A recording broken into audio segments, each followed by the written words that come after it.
Tu veux connaître la composition de mon portfolio? Alors regarde cette vidéo jusqu'au bout.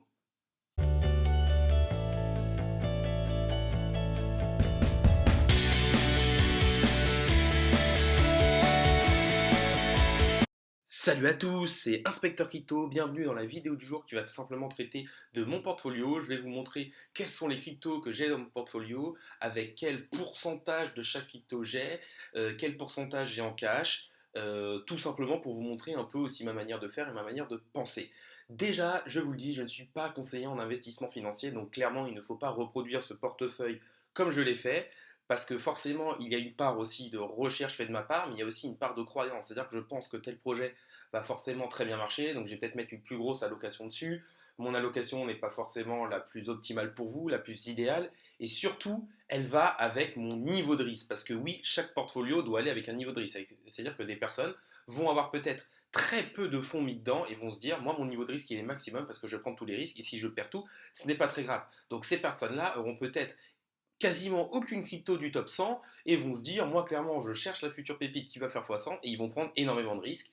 Et il y aura des personnes qui auront peut-être beaucoup plus de fonds ou des fonds qui sont très importants pour eux et qui vont se dire, du coup, j'ai que des cryptos du top 50 avec quand même peut-être 30 ou 40% en stablecoin pour racheter les dips, etc., etc., et qui vont être beaucoup plus, voilà, beaucoup plus conservateurs avec un niveau de risque beaucoup plus faible. N'hésitez pas non plus à liker la vidéo, à commenter ou à vous abonner. Je vous rappelle que 70% des personnes qui utilisent mon contenu au jour le jour ne le sont pas. Autre chose par rapport aux abonnements, je tenais à remercier vraiment toute la communauté. On est plus de 3000 sur la chaîne, vraiment une communauté qui grandit au jour le jour. Et même que ce soit dans vos commentaires, je trouve que quand même vous êtes une communauté super, que vous êtes bienveillant et que vous n'êtes pas le genre de personne à essayer de me tailler ou me dire ah c'est pas bien ce que tu fais là, tu devrais faire mieux. Et je trouve que c'est plutôt des commentaires constructifs. Mais passons tout de suite sur le thème de la vidéo du jour, c'est-à-dire mon portfolio. Commençons tout de suite avec la plus grosse partie de mon portefeuille. Il s'agit tout simplement de stablecoin. On va dire que c'est la partie un peu cash de mon portfolio. Pourquoi je suis à 30% en stablecoin? Déjà, il faut savoir, dans une bonne gestion de portefeuille, il faut idéalement toujours avoir un minimum de cash.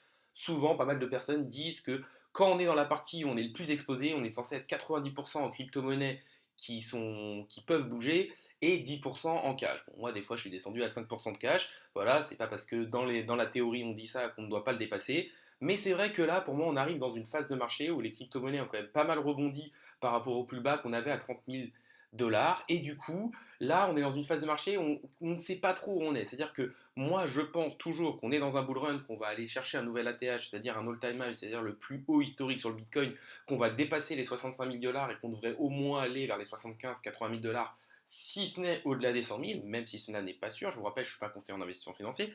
Mais voilà, tout simplement, on est dans une partie où on est un peu en hésitation, on a eu une belle remontée. Donc c'est vrai que sur cette remontée, j'ai pris des profits. Oui, pour moi, prendre des profits, c'est la partie la plus importante en crypto-monnaie.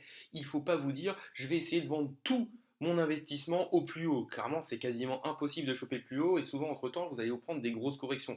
Alors que là, clairement, on est passé de 30 000 à quasiment plus de 50 000 sur le Bitcoin. Certaines cryptos ont fait des x10. Donc clairement, quand vous faites un x10 sur votre investissement, voilà, prenez au moins 20 ou 30% en découpant en fonction de la montée. Et plus ça monte, plus vous devez prendre de profit. Même, et toujours, idéalement, aussi, laisser une petite position dans le marché tant que vous ne pensez pas qu'on est en bear market, au cas où si ça monte, pour ne pas être frustré.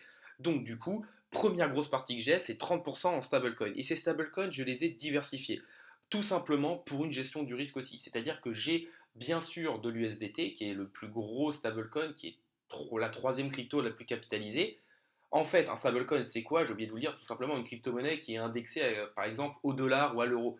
C'est quelque chose qui ne va pas varier, qui va rester fixe.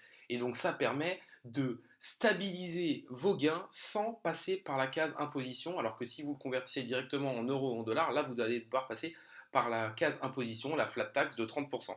Et donc du coup, j'ai décidé de diversifier. Donc j'ai bien sûr le Tether qui est le plus gros, l'USDT. J'ai aussi le USDC, l'USD Coin, deux crypto-monnaies stables adossées au dollar. J'ai aussi du BUSD qui est en fait le stablecoin de Binance. Alors pourquoi du BUSD? Tout simplement parce que j'utilise pas mal la finance décentralisée sur la Binance Smart Chain. Et pour utiliser la finance décentralisée sur la Binance Smart Chain, c'est vrai que j'aime bien faire des paires avec des stablecoins. Comme ça permet aussi de faire travailler mes stablecoins. Et En fait, si vous transférez des BUSD, c'est-à-dire le Binance USD de Binance vers la Binance Smart Chain, vous n'avez pas de frais. Donc ça vous permet de faire des transferts gratuits, alors que si par exemple vous avez du Tether et que vous pouvez l'envoyer sur le réseau ERC20, ça peut vous coûter 10 ou 15 dollars juste de les envoyer. Donc là, clairement, ça peut valoir le coup. Donc voilà, première classe d'artistes que j'ai à 30%, les stablecoins, qui me permettent du coup d'avoir déjà sécurisé une bonne partie de mes gains, qui me permettent au cas où s'il y a une baisse de racheter. Par exemple, si une ICO sort là, dont j'avais pas entendu parler, qui est pas intéressante, je peux remettre un peu de cash aussi parce que j'ai du cash disponible. Et d'un autre côté, s'il y a une baisse, il y a déjà une partie de mes gains qui sont assurés et donc ça permet quand même d'être un peu plus, on va dire, un peu plus tranquille sur les marchés et un peu moins stressé. Le deuxième actif que j'ai le plus sur mon wallet, il s'agit de Polkadot avec une part de 20%. Beaucoup de personnes vont me dire 20% c'est énorme. Et c'est à ce niveau-là que je reviens sur ce que j'ai dit en introduction. C'est-à-dire que vous ne devez pas suivre forcément mes plans. Moi, je crois énormément en Polkadot, j'ai énormément de Polkadot. Et pourquoi j'ai aussi accumulé énormément de Polkadot? Déjà parce que lorsqu'on a eu la phase corrective, où on est redescendu aux alentours des 29 000 dollars sur le Bitcoin, j'en ai profité pour prendre du Polkadot. Et du coup, rien que sur cette phase de baisse, j'ai réussi à accumuler du Polkadot aux alentours de 13-14 dollars au prix lissé grâce à un DCA, ce qui est plutôt pas mal, sachant que maintenant il est aux alentours des 36-37 dollars. Donc déjà, j'ai fait plus de x2 juste sur ceux que j'ai rajoutés pour compléter ma position. Et la deuxième chose pour moi, c'est pour participer au parachain. En fait, je ne sais pas si vous le savez, j'en ai déjà parlé sur cette chaîne, mais en fait, Polkadot va réaliser des encarts de parachain en faisant des enchères. Et en fait, comment ça se passe? C'est tout simplement, si vous voulez, Polkadot s'occupe de sécuriser un réseau et la blockchain centrale du réseau, et après, des parachains vont pouvoir venir s'imbriquer dans le réseau Polkadot. Et en fait, pour avoir ces parachains, les projets vont devoir prêter, enfin bloquer pendant un certain moment des Polkadot. La durée sera communiquée plus tard. Là, on devrait arriver dans la fin de l'année au parachain sur Polkadot. Et en fait, ces projets, pour pouvoir avoir ces parachains et gagner les enchères, ils vont avoir besoin de vous.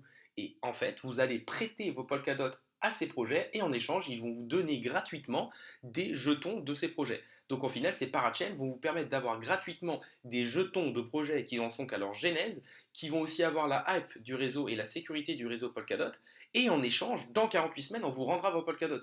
Moi, je pense que lors du prochain bullrun, Polkadot sera encore là et qui pourra monter au-delà des 100 dollars. Donc je me dis, des Polkadot que j'ai eu à 14 ou 15 dollars, là, avec les parachains, je vais peut-être les bloquer pendant 2 ans ou 3 ans.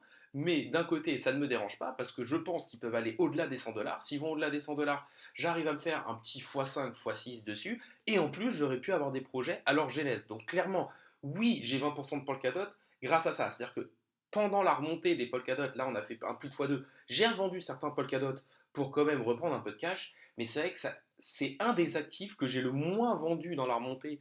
Parce que c'est vrai que dans la descente, j'avais pas mal accumulé d'autres actifs. Parce que justement, j'ai envie d'en avoir un minimum pour pouvoir participer au parachain sur Polkadot parce que c'est quelque chose dans lequel je crois beaucoup. Le troisième actif que j'ai le plus dans mon portefeuille, il s'agit de Kusama. Kusama qui est le réseau, un peu le réseau test de Polkadot. En fait, c'est pas vraiment le réseau test de Polkadot. En fait, si vous voulez, Kusama, on va dire, est un peu moins sécurisé parce que toutes les décisions vont être prises avec 3 ou 4 fois plus de temps, les blocs vont être 3 ou 4 fois plus rapides. Et en fait, du coup, les gros projets qui veulent aller sur Polkadot viennent d'abord se tester avec un plus petit projet sur Kusama. Mais Kusama est un réseau à part entière. Et pourquoi j'ai 8% de mon capital sur Kusama? Parce que tout simplement, je veux profiter de la hype qu'il y a sur Kusama et sur Polkadot au niveau des parachains. Les parachains sur Kusama ont déjà été lancés, j'ai déjà participé à pas mal de projets, donc c'est vrai que la plupart de mes Kusama là sont bloqués pendant 48 semaines, un peu moins pour certains, mais en gros entre 40 et 48 semaines de blocage pour mes Kusama. Et ça m'a permis de participer à différentes parachains du coup. Ça m'a permis par exemple de gagner la parachain Karura qui pour l'instant, pour un Kusama qui vaut actuellement aux alentours de 300 dollars, vous donnez 23,5 Karura qui sont actuellement aux alentours de 10 dollars.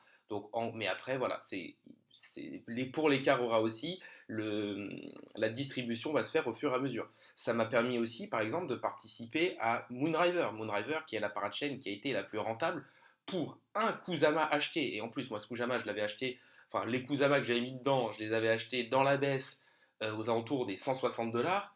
pour un Kusanami que j'avais payé à peu près 160 $, je touchais 14,5 Moonriver qui sont montés jusqu'à quasiment 500 $ et qui au cours du jour sont quasiment encore au niveau des 300 $.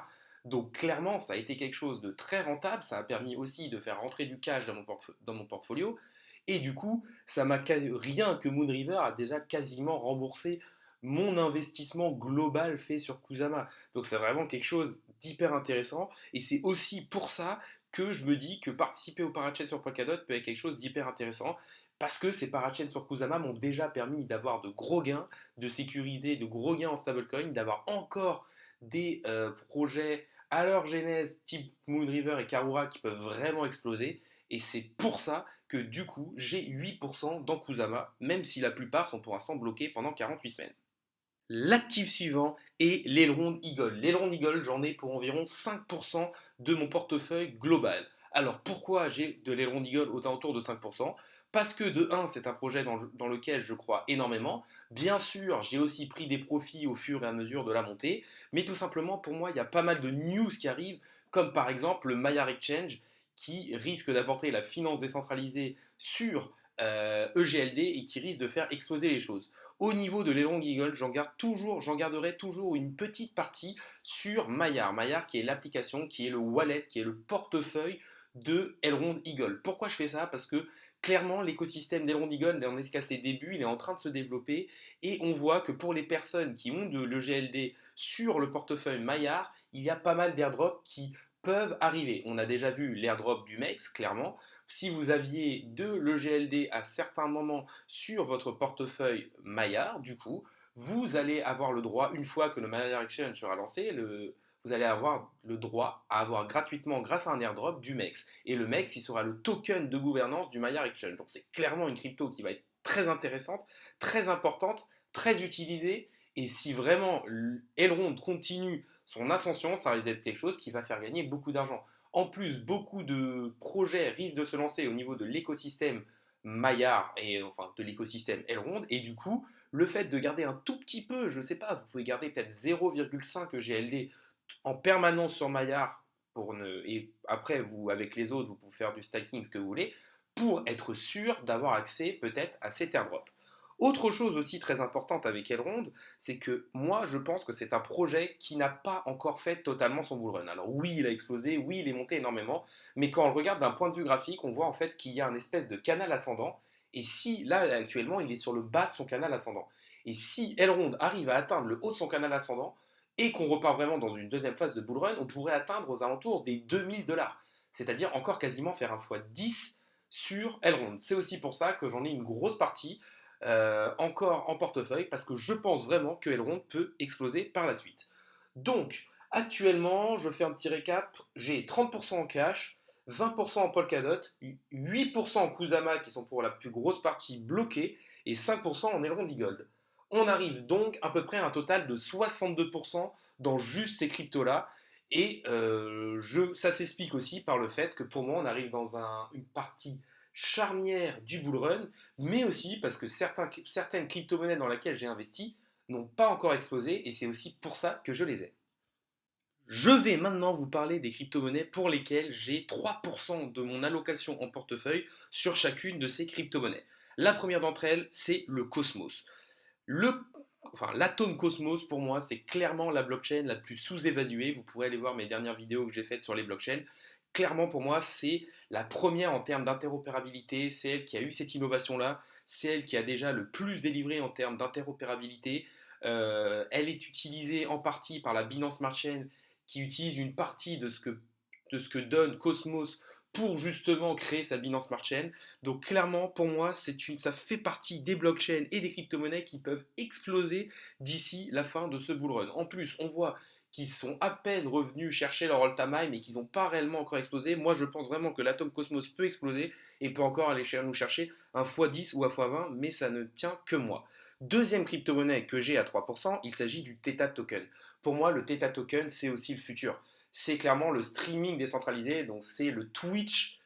Ça se rapproche le plus de Twitch, mais aussi ça peut être un espèce de YouTube décentralisé, et ça pour moi c'est quelque chose d'hyper intéressant. En plus, on voit que sur cette partie où clairement, justement, toutes les crypto-monnaies sont reparties depuis les 30 000 et ont pas mal explosé, on voit que le Theta Token est depuis plusieurs mois dans une consolidation. Vu l'intérêt du projet, vu la puissance de feu du projet, et vu sa période d'accumulation avec quand même pas mal de volume, moi je pense que le Theta Token peut faire partie des cryptos qui peut partir très fortement à la hausse d'ici la fin de ce bull run. Dernière crypto-monnaie, il s'agit du KCS ou du KuCoin Coin. Alors pourquoi je l'ai dessus? Tout simplement, je vous en avais parlé dans une de mes précédentes vidéos. KuCoin a lancé un peu comme Binance sa propre blockchain. Il s'agit de la KuCoin Smart Chain. Et la KuCoin Smart Chain, du coup, a commencé à lancer des DEX, a commencé à lancer différentes applications sur sa blockchain. Et pour ce faire, du coup, vous devez déjà avoir des KCS comme frais de gaz, mais c'est vrai qu'une transaction vous coûte moins d'un centime, donc pour vous dire, ça coûte vraiment rien. Et du coup, j'ai quand même 3% en KuCoin parce que je me dis, si leur blockchain explose, si la KuCoin Smart Chain explose, clairement le jeton KuCoin, qui est le jeton de gouvernance de cette blockchain, va exploser. KuCoin, c'est un peu une copie de Binance, donc clairement, ils ont largement le moyen d'aller chercher beaucoup plus haut que leur prix actuel. Et en plus, vu qu'on est qu'au début de la KuCoin Smart Chain, j'en profite aussi pour faire de la finance décentralisée sur différents DEX et organismes de finance décentralisée qui sont sur KuCoin. Donc pour résumer, j'ai donc 3% de Atom Cosmos pour son interopérabilité et parce que je pense que c'est une blockchain sous-cotée. J'ai 3% de Theta Token parce que je pense que c'est une technologie révolutionnaire et que aussi il est dans une période d'accumulation et peut exploser. Et j'ai 3% de KuCoin parce que je pense qu'il peut exploser dans le futur grâce à sa KuCoin Smart Chain et que surtout, pour l'instant, son prix est assez bas. Je viens de vous montrer toutes les cryptos pour lesquelles j'avais 3% de mon portfolio. On va maintenant passer aux cryptos pour lesquelles j'ai 2% de mon portfolio. La première, c'est le PancakeSwap.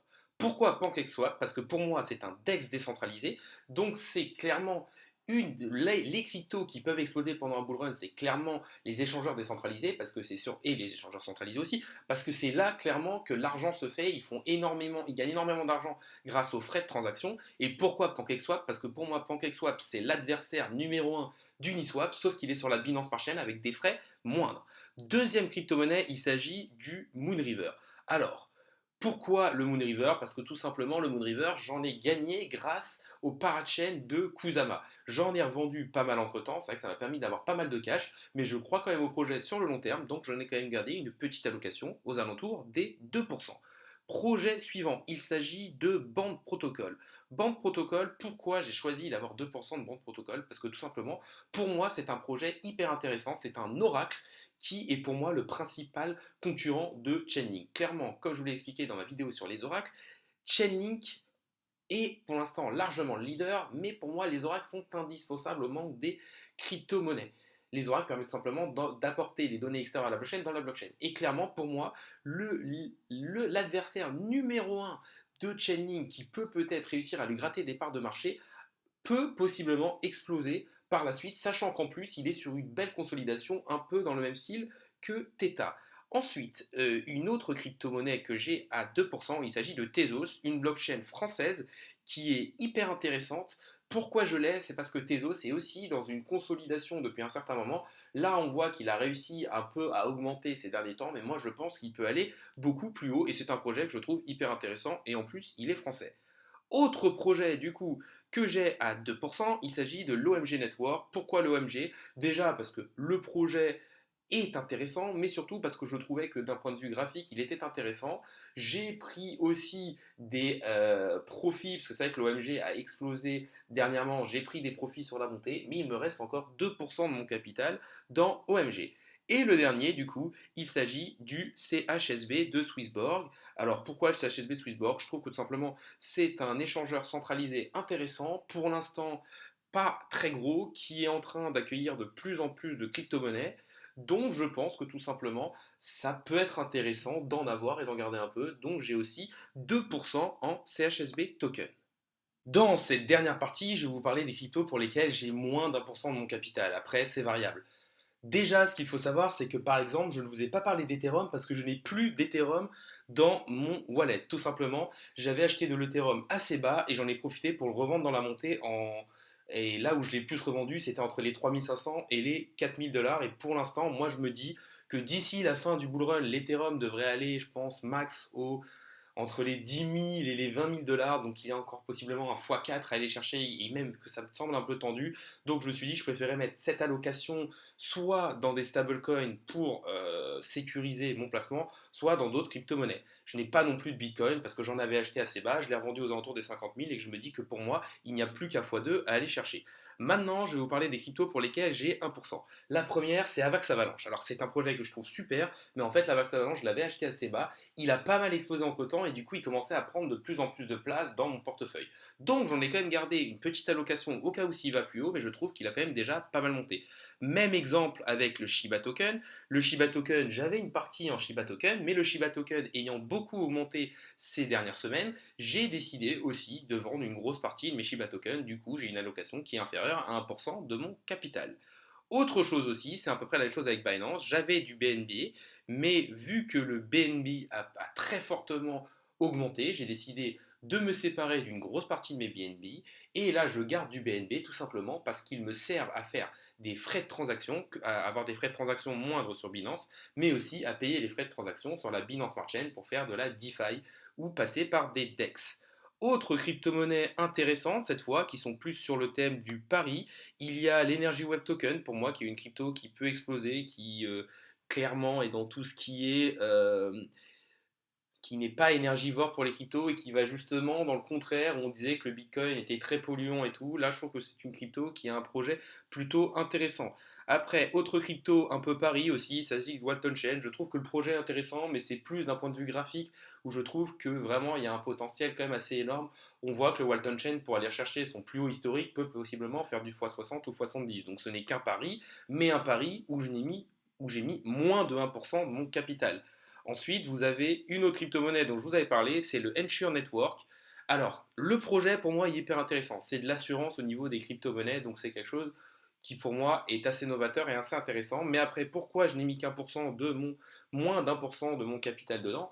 Ben, tout simplement parce que cette crypto-monnaie est classée, je crois, 1800 ou 1900e. Donc clairement qu'il y a d'énormes risques derrière. Une autre crypto un peu pari aussi sur laquelle j'ai parié, c'est le QCCPAD. C'est un lanceur de projet sur la KuCoin Smart Chain. Donc ça va avec un peu avec le KCS. Et en fait, en stakant des QCCPAD, vous avez différents niveaux et avec ça, vous pouvez du coup avoir des allocations sur les différents projets.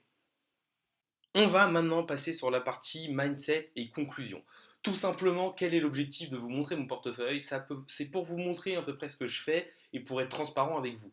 Après, voilà, clairement, ce n'est peut-être pas l'allocation idéale. Clairement, beaucoup diront ne pas avoir de TH à ce moment-là, c'est une erreur. Moi, je ne pense pas. J'ai eu de l'ETH, j'ai fait des gros gains sur l'ETH et j'ai essayé de m'en séparer parce que pour moi, l'ETH à 4 000 $, bah, même s'il arrivait à aller à peu près aux 15 000 $, bah, ça faisait qu'un x3 ou un x4.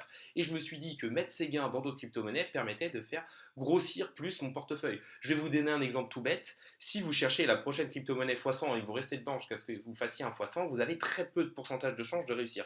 Par contre, si vous cherchez une crypto-monnaie qui a un gros potentiel, que cette crypto-monnaie fait x10 et que vous vendez cette crypto-monnaie et que vous la remettez dans une autre crypto-monnaie qui a un gros potentiel et qui peut faire x10, ben, le fait d'avoir trouvé deux crypto-monnaies qui font x10, c'est quelque chose de plus facile. Et ces deux crypto-monnaies, en investissant l'une dans l'autre, ben, tout simplement 10 x 10, ça fait x100. Et donc en ayant trouvé deux crypto-monnaies qui ont fait x10, vous allez réussir à faire un x100. Et ce qui est beaucoup plus simple que faire un x100 directement. Voilà, c'était une petite aparté, mais pour moi c'est quelque chose qui me paraît intéressant.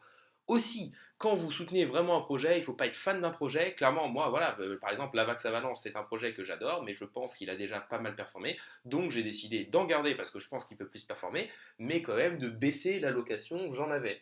Par exemple, Polkadot, j'en ai une énorme allocation, mais pourquoi? Pas parce que juste parce que je suis fan du projet, mais parce que pour moi, je veux participer au Parachain et que j'ai vu que sur Kusama, les 8% d'allocation de mon portefeuille global que j'ai mis au Parachain m'ont permis déjà de largement regagner, enfin, d'être largement gagnant avant même d'avoir récupéré le Kusama. Ces Kusama, ces 8% qui sont bloqués, je les récupérerai dans maximum 48 semaines. D'un autre côté, j'ai déjà gagné beaucoup plus que ces 8% grâce à ce qu'ils m'ont donné. Et en plus, autre chose aussi à rajouter, c'est qu'une partie des cryptos que je ne vous ai pas cités sont aussi des cryptos qui sont bloqués. J'ai à peu près 5% de mon portfolio qui est en blocage. Donc voilà, on va dire une grosse dizaine de pourcents de mon portfolio est en vesting. Et si je participe au parachain sur Polkadot, où je compte mettre au moins 15-20%, enfin au moins 15% de mes 20% de Polkadot, je risque de monter à quasiment 30 ou 40% qui sont bloqués. Et ce vesting, du coup, va se libérer au fur et à mesure. C'est par exemple comme l'ICO Mercant Token, j'ai participé dessus. Là, ils m'en ont libéré qu'une toute petite partie, mais il y a encore, je crois, une grosse partie qui peut arriver. Donc voilà, tout simplement, l'objectif de ça, c'est de vous montrer qu'il faut faire en fonction de votre risque. Il faut aussi diversifier, même si là, vous allez me dire qu'avec Volcadot, je ne suis pas trop diversifié. Je suis quand même sur plus de 40 crypto-monnaies, ce qui me permet d'avoir possiblement la future crypto qui va exploser, tout en ayant quand même des projets assez puissants pour, si on part sur un bull run, gagner. Il y a certains paris, mais comme vous voyez, par exemple que ce soit QCCPAD ou Ensure, mon pari porte sur moins d'1% de mon capital. C'est-à-dire que même si cette crypto-monnaie disparaît et que ça tombe à zéro, ben, clairement, moi je vous dirais, même si ces deux crypto-monnaies tombent à zéro, ben, je n'aurais perdu que 2% de mon capital. Sachant que mon capital crypto n'est pas 100% de mon capital personnel. Donc imaginons que par exemple mon capital crypto, je vous donne un exemple au hasard, fasse 10% de mon capital global et que je perde 10% de ces 10%, ben clairement vous perdez quasiment que dalle, vous perdez même pas 1% de votre capital global. Donc c'est clairement, il faut vraiment avoir dans sa tête que l'allocation, que la diversification et que la gestion du risque sont plus importants que le reste. Clairement, en fonction des fonds que vous avez en crypto-monnaie, il faut vous dire, est-ce que je suis prêt à les perdre? Quel est le risque que je vais prendre du coup pour éviter de perdre plus d'un certain pourcentage de crypto-monnaie? Et aussi regarder ce qui va arriver. Par exemple, moi j'ai beaucoup de Polkadot. Pourquoi j'ai beaucoup de Polkadot? C'est parce que je participais au parachain. Si les parachains sur Polkadot n'arrivaient pas, clairement je ne serais pas à 20% de Polkadot, mais plus aux alentours des 5%, un peu comme le GLD. La vidéo du jour arrive à sa fin. N'hésitez pas à liker la vidéo, à commenter la vidéo pour me dire ce que vous en avez pensé, mais aussi quel pourcentage, par exemple, de crypto-monnaie vous avez en stablecoin et en cash pour savoir à peu près votre exposition au marché. N'hésitez pas non plus à vous abonner. Je vous rappelle, 70% des personnes qui regardent mon contenu au jour le jour ne le sont pas et surtout ça permet de soutenir mon travail et de m'aider à continuer à rester motivé jusqu'au bout pour vous sortir des vidéos. La vidéo du jour est maintenant finie. Salut à tous et à la prochaine!